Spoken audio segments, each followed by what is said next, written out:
दोस्तों नमस्कार। आप पब्लिक न्यूज टीवी देखना शुरू कर चुके हैं और पब्लिक न्यूज टीवी पर मैं हूं देवकी नंदन मिश्र। कल योगी सरकार ने आईएएस अफसर अभिषेक प्रकाश को निलंबित कर दिया। अभिषेक प्रकाश के ऊपर तरह तरह के आरोप लगे हुए हैं, करप्शन के आरोप लगाए गए हैं, उन्होंने जमीन गलत तरीके से आवंटन का आरोप लगाए हैं, मतलब बहुत सारे आरोप उनके ऊपर लगाए गए हैं। लेकिन आज हम इस बात पर चर्चा करेंगे कि क्या अभिषेक प्रकाश अकेले हैं जो इस तरह के काम में लगे हुए हैं। मतलब क्या अभिषेक प्रकाश अकेले वो व्यक्ति हैं जो करप्शन में इन्वॉल्व हैं और कोई अफसर करप्शन में इन्वॉल्व नहीं है। ये एक बड़ा सवाल है। दरअसल अभिषेक प्रकाश के खिलाफ जो आरोप लगाए गए हैं वो निहायत ही गंभीर हैं। उनके डीएम रहते हुए भी गड़बड़ी के आरोप लगे। उन्होंने एलडीए में रहते हुए चंदन हॉस्पिटल को एक जमीन मनमाने तरीके से अलॉट कर दी थी, ऐसा कहा जा रहा है। जो एक्सपो हुआ था उसमें भी गड़बड़ी के आरोप लगे थे। एक इन्वेस्ट यूपी, मतलब जो बाहर के लोग हैं, जो उत्तर प्रदेश के ही लोग हैं या उत्तर प्रदेश के बाहर के लोग हैं, वो इन्वेस्टमेंट करें उत्तर प्रदेश में, उसका हेड जो है अभिषेक प्रकाश को बनाया गया।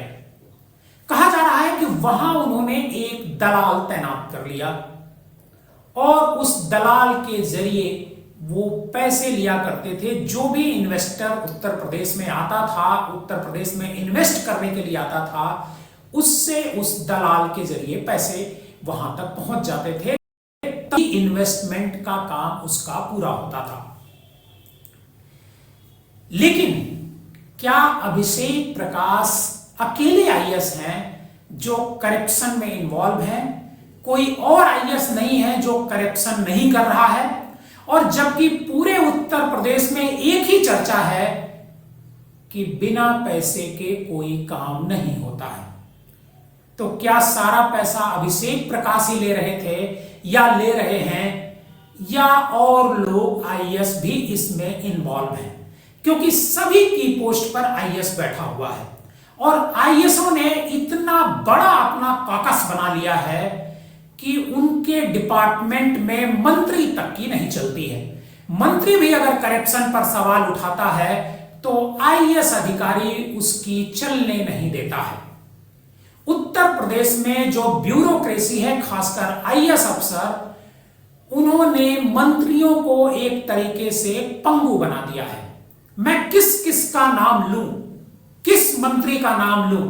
शायद ही कोई मंत्री होगा जो अपने प्रमुख सचिव से अपने मन मुताबिक कोई काम करा सकता है, क्योंकि आईएएस को खुली छूट मिली हुई है। आईएएस अपने मन से सारे फैसले लेता है। वो किस डिपार्टमेंट को कितना पैसा भेजा जाना है, किस डिपार्टमेंट को कितना पैसे की कटौती की जानी है, ये सब कुछ आईएएस अधिकारी बैठ करके तय करते हैं। मंत्री का रोल एकदम खत्म कर दिया गया है। कोई भी डिपार्टमेंट ऐसा नहीं है जिसमें मंत्री अपनी चला रहा हो। इवन कि जो मंत्री चाहते हैं कि उनके स्तर से ये काम हो जाए, वो काम भी नहीं हो पा रहे हैं। आखिर फिर ऐसे में ये जो अभिषेक प्रकाश हैं, उन्होंने क्या वाकई करप्शन इतना बड़ा कर दिया कि वो सस्पेंड हो गए और जिन लोग और जो करप्शन कर रहे हैं उनका क्या हाल है, ये भी आपको नजर रखना पड़ेगा।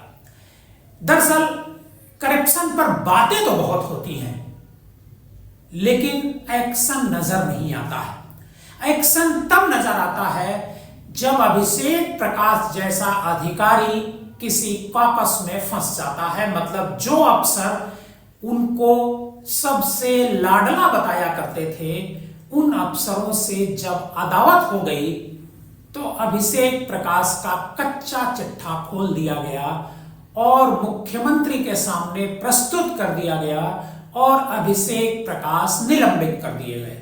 लेकिन बहुत से ऐसे अधिकारी हैं, आईएएस अधिकारी हैं, जिनकी करप्शन की फाइलें विजिलेंस डिपार्टमेंट में धूल फांक रही हैं। विजिलेंस डिपार्टमेंट इसीलिए बनाया गया था कि जो बड़े अधिकारी हैं वो अगर करप्शन करते हैं तो उनकी जांच अधिकारी करेगा। विजिलेंस डिपार्टमेंट का जो अफसर होगा, जो इंस्पेक्टर होगा, वो उसकी जांच करेगा। लेकिन क्या ये जांच हो रही है? बिल्कुल नहीं हो रही है।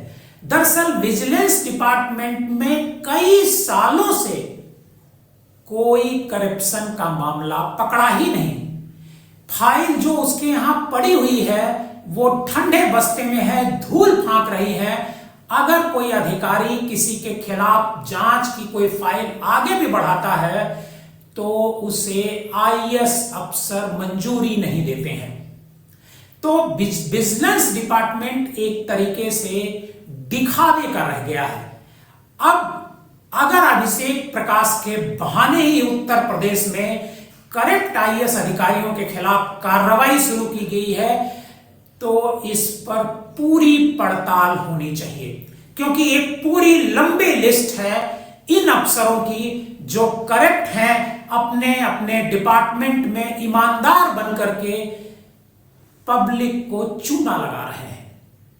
बहुत सारे ऐसे डीएम हैं जो पब्लिक का काम नहीं करते हैं, लेकिन जो पैसे वाले लोग हैं उनका काम मिनटों में हो जाता है। ऐसे ऐसे प्रमुख सचिव हैं, एक प्रमुख सचिव का नाम मैं नहीं लूंगा, लेकिन वो बहुत लंबे समय से एक डिपार्टमेंट में जमे हुए हैं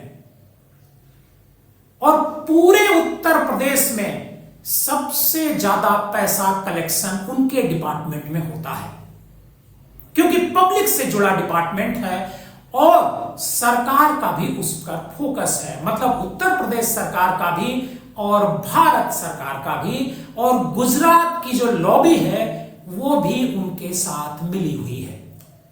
तो करोड़ों का वारा न्यारा करने वाले इन आईएएस अफसरों के खिलाफ कब एक्शन होगा? हालांकि एक वो आईएएस अफसर को अभी जल्द ही भारत सरकार में पुरस्कृत भी किया गया है। वो अकेले नहीं हैं, ऐसे दर्जनों हैं, दर्जनों आईएएस अफसर हैं जो योगी जी की आंख में धूल झोंक करके करोड़ों रुपए डकार रहे हैं, मनमाने तरीके से धांधली कर रहे हैं, लेकिन उन पर कोई आवाज नहीं उठा रहा है, क्योंकि वो सब कॉकस में मिले हुए हैं। जिस दिन वो अभिषेक प्रकाश की तरह कॉकस से अलग होने की कोशिश करेंगे, उनका भी वही हश्र होगा जो अभिषेक प्रकाश का हुआ। लेकिन हमारा एक सवाल यह भी है कि विजिलेंस डिपार्टमेंट आखिर क्यों चुप है? ईओडब्ल्यू क्यों चुप है, जिनका गठन ही करप्शन के लिए किया गया था कि करप्शन के मामलों की एजेंसियां जांच करेंगी। एक लेवल है, एक लेवल तक ईओडब्ल्यू करता है, एक लेवल के अफसरों तक एसीओ करता है, और एक जो सबसे हायर लेवल का मामला होता है गजेटेड अफसर का, वो विजिलेंस डिपार्टमेंट करता है। लेकिन विजिलेंस डिपार्टमेंट एकदम शांत पड़ा हुआ है। ऐसा लगता है कि राम राज्य आ गया है, कहीं कोई गड़बड़ी नहीं हो रही है। अभिषेक प्रकाश आज निलंबित कर दिए गए हैं, लेकिन उनकी गोटी जैसे ही सेट होगी, जैसे ही उस कॉकस में एंट्री लेंगे, अभिषेक प्रकाश बहाल कर दिए जाएंगे। अभिषेक प्रकाश को हालांकि बहुत अच्छे अफसर हैं ऐसा मुझे बताया गया, मेरी उनसे कभी कोई मुलाकात नहीं है और न बातचीत है, लेकिन मुझे बताया गया है कि बहुत ही सरल अफसर हैं, लोगों से बहुत अच्छे से मुलाकात करते हैं, अगर किसी का जेन्युइन काम है तो वो मना भी नहीं करते हैं। हालांकि आज बहुत सारे हमारे पत्रकार मित्र कल से बहुत उछल रहे हैं सोशल मीडिया पर कि अभिषेक प्रकाश निलंबित हो गया।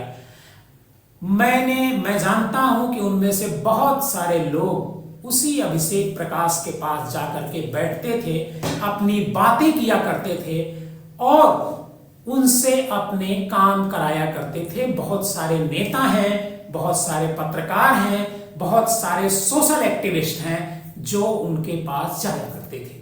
लेकिन जब से उनका निलंबन हुआ है, सोशल मीडिया पर वो उनकी कलई खोलने पर जुटे हुए हैं। बहरहाल कलई अगर कोई करप्ट है तो उसकी खुलनी भी चाहिए, लेकिन जो और आईएएस अफसर हैं इसी बहाने उन पर भी आवाज उठनी चाहिए, क्योंकि अगर नहीं उठेगी तो ये मामला भी ठंडा हो जाएगा और जो करप्ट और अधिकारी हैं उनका आगे कुछ नहीं हो पाएगा। आप पब्लिक न्यूज टीवी देख रहे थे। अगर आप हमारे इस चैनल पर नए हैं, पहली बार हमारा ये प्रोग्राम देख रहे हैं, तो हमारे इस चैनल को सब्सक्राइब कीजिए और ये जो स्टोरी है इसको ज्यादा से ज्यादा लोगों को शेयर कीजिए।